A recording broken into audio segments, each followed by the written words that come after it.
সম্প্রতি শিলিগুড়িতে রাশিয়ার তৈরি অত্যাধুনিক S-400 এয়ার ডিফেন্স সিস্টেম মোতায়েন করা হয়েছে। এরই মধ্যে বাংলাদেশ 32টি চীন পাকিস্তানের তৈরি JF-17 ফাইটার জেট কেনার প্রক্রিয়ায় রয়েছে, যা ভারতের জন্য বিপজ্জনক। নরেন্দ্র মোদী যদি হাঁটে গাছের ডালে ডালে, তবে ডক্টর মোহাম্মদ ইউনূস হাঁটে গাছের পাতায় পাতায়। বাংলাদেশের সাথে ভারত এবার যুদ্ধের মনোভাবে চলে গিয়েছে। ভারতের রক্তচক্ষুকে উপেক্ষা করে বাংলাদেশ লালমনিরহাট বিমান ঘাঁটি পুনরায় চালু করতে চলেছে। বাংলাদেশের ভয়ে এবার ভারত ইতিহাসের প্রথমবারের মতো চিকেন নেকে S-400 ডিফেন্স সিস্টেম এবং রাফায়েল যুদ্ধবিমান মোতায়েন করেছে। অন্যদিকে বাংলাদেশ ভারতের রাফায়েল যুদ্ধবিমানকে ধ্বংস করার মাধ্যমে শিলিগুড়ি করিডোরের নিয়ন্ত্রণ নিতে J-10C যুদ্ধবিমান আমদানি করছে। বাংলাদেশ ভারত যুদ্ধ এখন আর অবাস্তব কোনো গল্পকাহিনী নয়, বরং বাস্তবে পরিণত হতে চলেছে। বাংলাদেশের ভয়ে রীতিমতো কোণঠাসা ভারতীয়রা। কি বলছে পশ্চিমবাংলার মিডিয়া, আসুন তা দেখি। কাশ্মীরের পেহেলগামে নৃশংস ঘটনার পর দেশের সীমান্তবর্তী এলাকা থেকে শুরু করে প্রবেশদ্বারগুলোতে বিশেষ নজরদারি বাড়িয়েছে BSF। জারি করা হয়েছে রেড অ্যালার্ট। বাংলায় চিকেন স্নেক হিসেবে পরিচিত শিলিগুড়ির নিরাপত্তা ব্যবস্থা আরও বাড়ানো হয়েছে। এক্ষেত্রে সেনাবাহিনীকে 24 ঘন্টার জন্য তৎপর থাকতে বলা হয়েছে, যাতে কোনো জিহাদিরা ভারতে ঢুকে হামলা করতে না পারে। এরকম অস্থির পরিস্থিতির মাঝে নিয়ন্ত্রণ রেখায় অতিরিক্ত সেনা মোতায়েন করার নির্দেশের পাশাপাশি গোয়েন্দা রিপোর্টের ভিত্তিতে জারি করা হয়েছে হাই অ্যালার্ট। এই পরিস্থিতিতে বাড়তি সতর্কতা রয়েছে চিকেন স্নেকেও।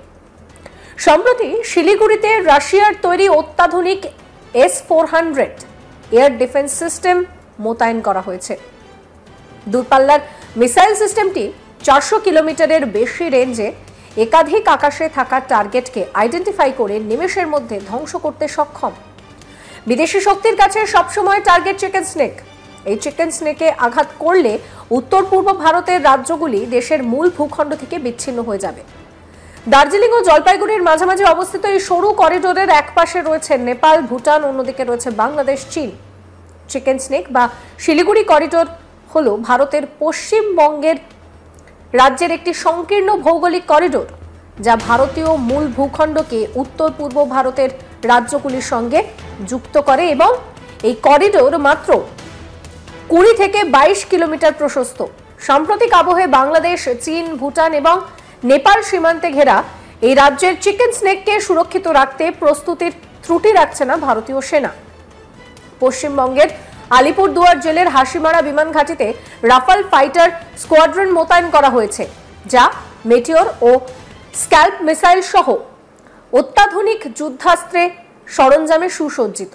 এই প্রতিরক্ষা প্রস্তুতির নেপথ্যে রয়েছে বেজিং এবং ঢাকার মধ্যে কৌশলগত ঘনিষ্ঠতা। বাংলাদেশের শেখ হাসিনার সরকারের পতনের পর অন্তর্বর্তীকালীন সরকারের প্রধান উপদেষ্টা মোহাম্মদ ইউনূস চীন ও পাকিস্তানের সঙ্গে সামরিক ও অর্থনৈতিক দিক থেকে সখ্যতা বাড়িয়েছে। চীনের সঙ্গে হাত মিলিয়ে চীনের থেকে সামরিক অস্ত্রশস্ত্র কেনা শুরু করেছে, যা ভারতের জন্য বিপজ্জনক। এরই মধ্যে বাংলাদেশ 32টি চীন পাকিস্তানের তৈরি JF-17 ফাইটার জেট কেনার প্রক্রিয়ায় রয়েছে। এগুলি অত্যাধুনিক radar, modern electronic warfare system এবং চীনা মিসাইল সজ্জায় সজ্জিত, যা নতুন মাত্রা যোগ করছে।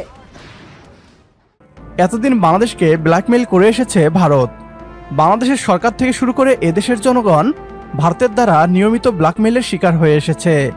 বাংলাদেশের স্বাধীনতার ইতিহাসে প্রথমবারের মতো ভারত ব্ল্যাকমেইল হচ্ছে। বাংলাদেশের লালমনিরহাট বিমান ঘাঁটি পুনরায় চালু করার মধ্য দিয়ে ভারতীয়দের সদ্য গজানো পাখায় আগুন লাগিয়ে দিয়েছে। বাংলাদেশের লালমনিরহাট বিমান ঘাঁটি ভারতের কাছে একটি বিস্ফোরণের মতো। ডক্টর মোহাম্মদ ইউনূসের নেতৃত্বে বাংলাদেশ কেবল লালমনিরহাট বিমান ঘাঁটি পুনরায় চালুই করছে না, বরং দুশ্মনকে ধ্বংস করতে 32টি অত্যাধুনিক যুদ্ধবিমানেরও বন্দোবস্ত করছে। এই যুদ্ধবিমানগুলো গাইডেড মিসাইল দ্বারা সুসজ্জিত। ভারত বাংলাদেশ যুদ্ধ এখন আর কল্পনা নয়। পশ্চিমবাংলার মিডিয়ার দাবি অনুযায়ী এটি খুব সন্নিকটে। উভয় দেশই প্রস্তুতি নিয়ে রেখেছে। প্রিয় দর্শক, আজকের ভিডিও এ পর্যন্তই। ভিডিও সম্পর্কে আপনার গুরুত্বপূর্ণ মতামত কমেন্ট বক্সে জানিয়ে দিন আমাদের। সেই সাথে ভিডিও শেয়ার করে দেখার সুযোগ করে দিন আপনার বন্ধুদের। পরবর্তী ভিডিও দেখার আমন্ত্রণ জানিয়ে বিদায় নিচ্ছি আজ। আল্লাহ হাফেজ।